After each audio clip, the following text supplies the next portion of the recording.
So I wouldn't like to disappoint anybody, but I have to tell you, Port of Barcelona is not operating any terminal, any container terminal or any terminal whatsoever. But we are in charge of managing the land of the port. And our aim is not to be just a landlord, but to be a very active part in the logistics around our place. So we try to be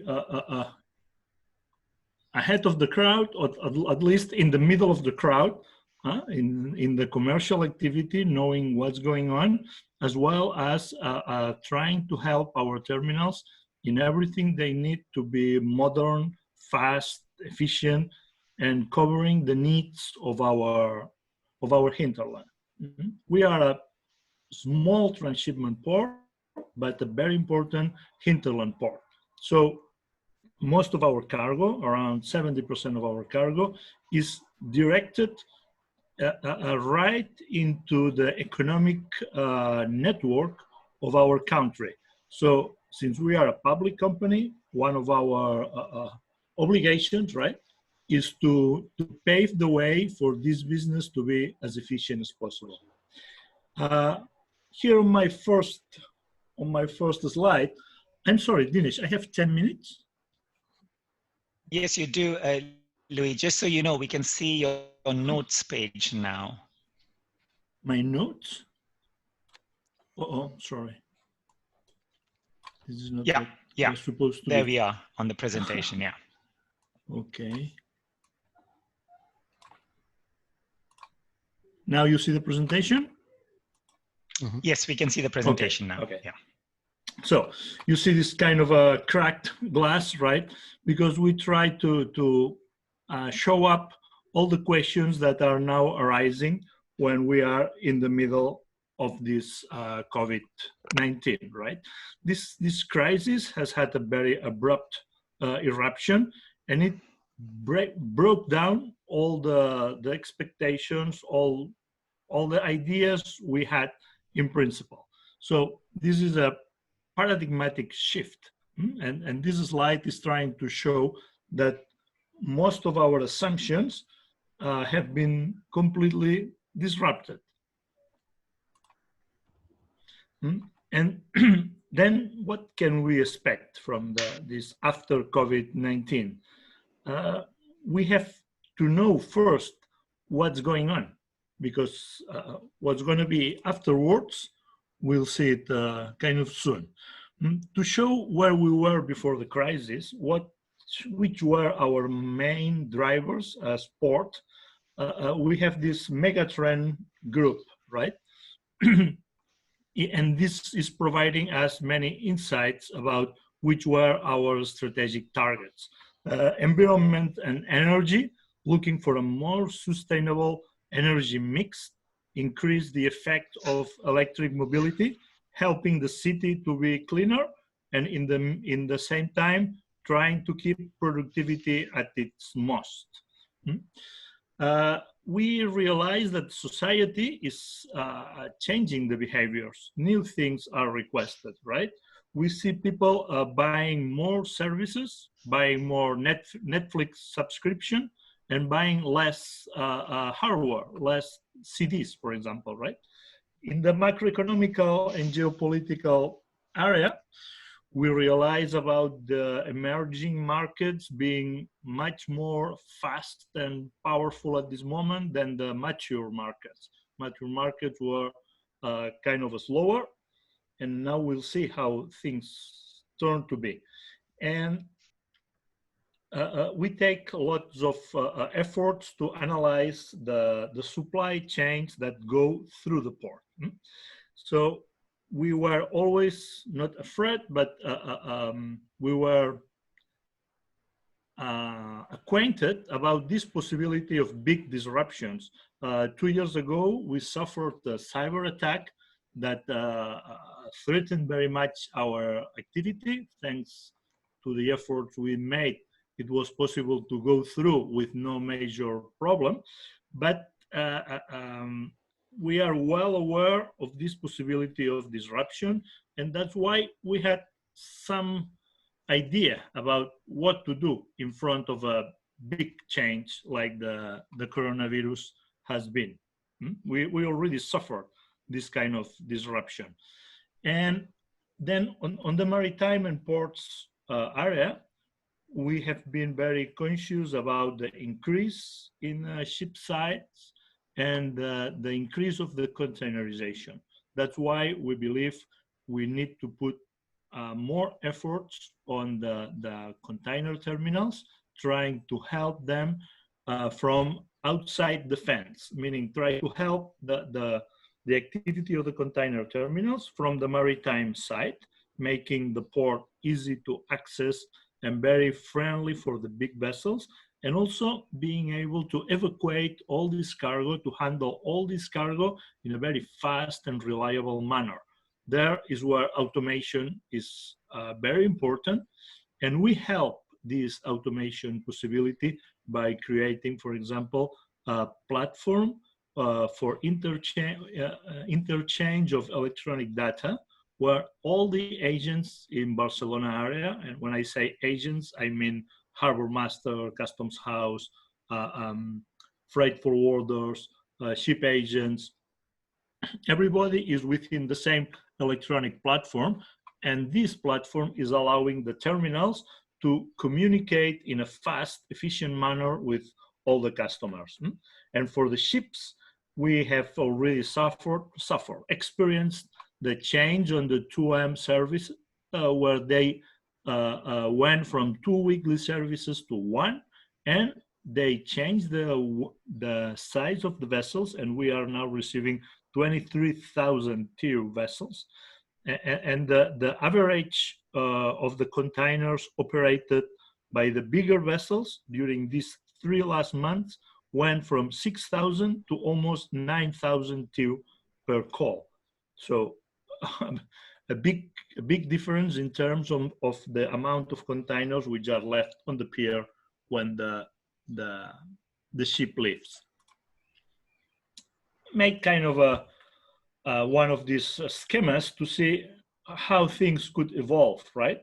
We are taking here two different trends. One would be the impact on the industry, whether it's a kind of a small impact, which at this moment is not very reasonable to think, and a much stronger, and then the duration of the problem, right?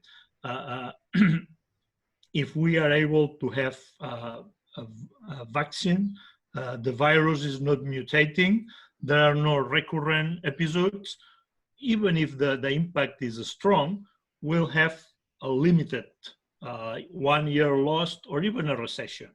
But if this thing is taking longer into the time, then is when we will face a completely different scenario where our economy would really suffer very much from that.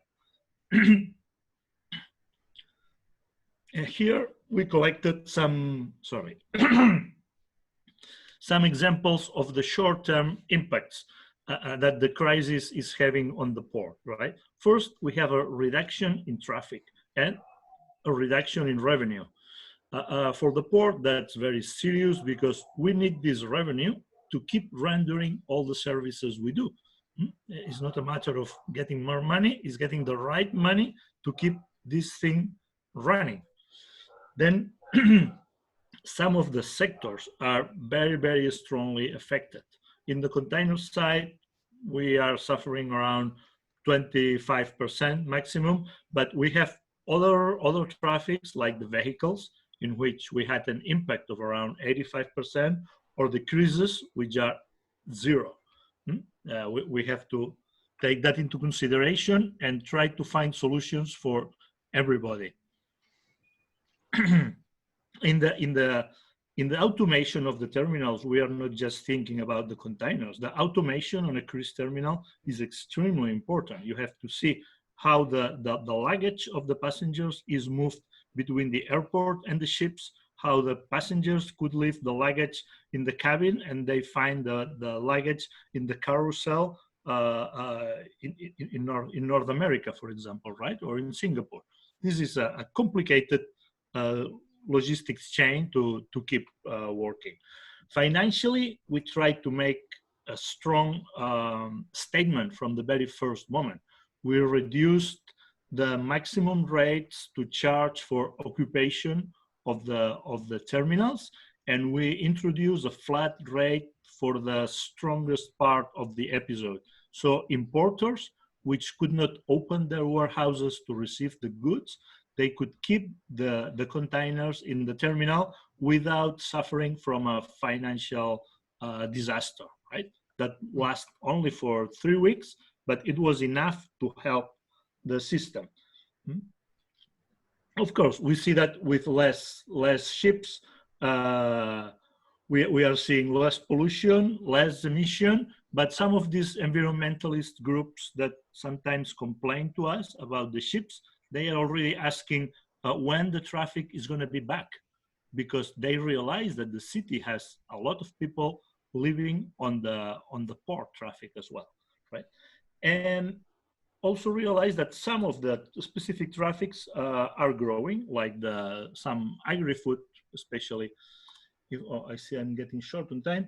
The long-term impact is still to be seen, right?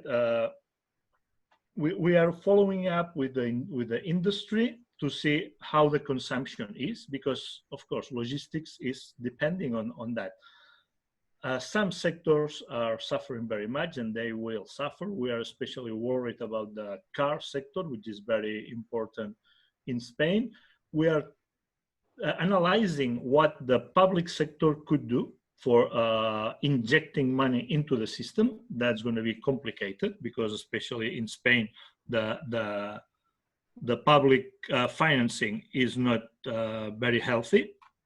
So we have to find new businesses, probably in the light of many of the importing companies looking for suppliers closer to Spain. We see lots of interest right now in Turkey, in Morocco. We are getting contacts with many big importers, which are thinking about the possibility of changing their supply.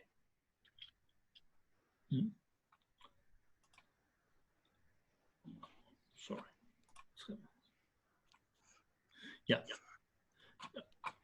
We have been considering different strategies. We are now finishing a recuperation plan, which would be announced in few weeks, right? But as I said at the beginning of my presentation, we are very much a hinterland port. We like to take care of the companies which are close to us, close in terms of money and time, not in terms of distance, right? That's why we develop a network of dry terminals inside Spain.